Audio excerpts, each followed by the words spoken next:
السلام عليكم، كنتمنى تكونوا بخير وعلى خير.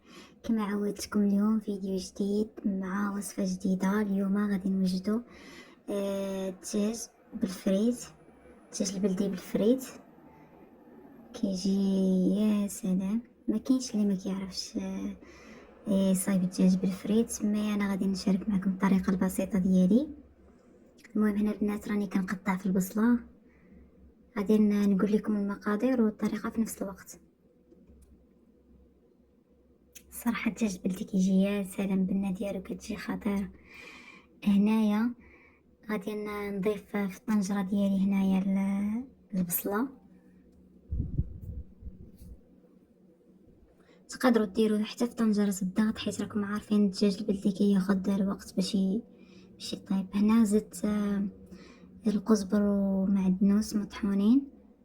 وهنا غادي نضيف الدجاج ديالي. كيف ما كتشوفوا راني ديجا غاسلاه بالحامض مزيان وسكينجبير. راكم عارفين كلشي كيعرف الطريقه، تبارك الله كلشي حادق. غادي نحط الدجاج ديالي كامل هنايا. هنا غادي نزيد معلقه ديال الزيت بلديه مع معلقه زيت نباتيه مخلطين بالطريقه هذه.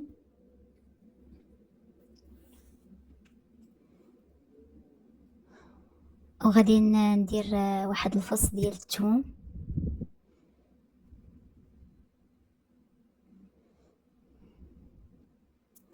الثوم مع الدجاج راه كيتواتى بزاف.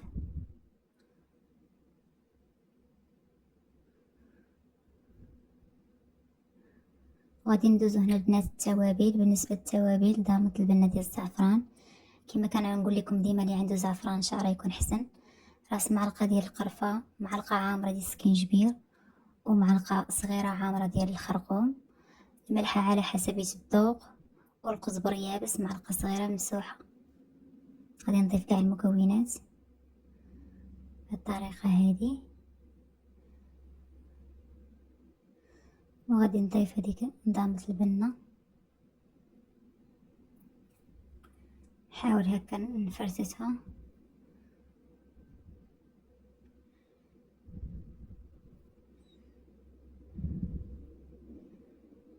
وهنا البنات من بعد ما درت البصله ديالي ودرت التوابل، غادي نمشي نديها فوق البوطه باش تغلي ليا، ومن بعد نروي عليها الماء. شوفوا المنظر من هنا كيفاش داير. هنا البنات ديتها هكا البوطه راها غلات، غنعاود نقلبهم بالطريقه هذه صافي. وغادي نخص عليهم بالبوطه مزيان.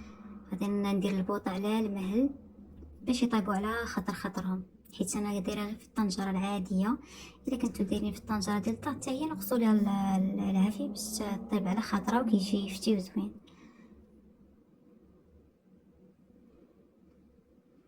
هنا البنات من بعد ما طاب ليا الدجاج، شوفوا كيفاش كيورني، تبارك الله كيجي محمر. شفتوا كتيبان محمر. شوفوا غادي انا باقي سخون غير باش نوريكم كيفاش راه كيجي زبده طايب. واخا هو ما تعطيبش زعما دغيا، ولكن الا نقصتو ليه البوطه راه كيطيب على المهل كيجي هو هذاك. هنايا غادي نضيف شويه ديال الزيتون، غنضيف غير شويه على حسب الكميه اللي بغيتو نتوما. غادي نخلي التغميره شويه تعقد ليا بحال هكا، نخلي الطنجره مفتوحه.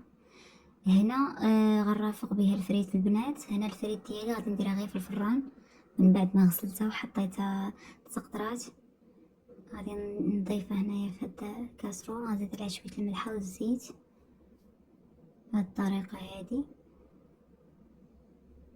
غير في الفران، حيت دابا اصلا الحال سخون يعني بلا ما دقيق جالسه حدا البوطه وتقلي وداكشي. فران دغيا كديري لاطه كبيره كيطيب الصراحه، كتجي بحال المقليه، كتجي زوينه. هنا غادي نزيد شويه زيت نباتيه. غادي نخلط كلشي. درت شويه ديال الزعتر البنات تيتواتى تا هو مع البطاطا تيجي زوين. ودابا غادي نديرو في اللاطه ها الطريقه هذه البنات. الفران ديجا راه مشعول من قبل باش يسخن مزيان.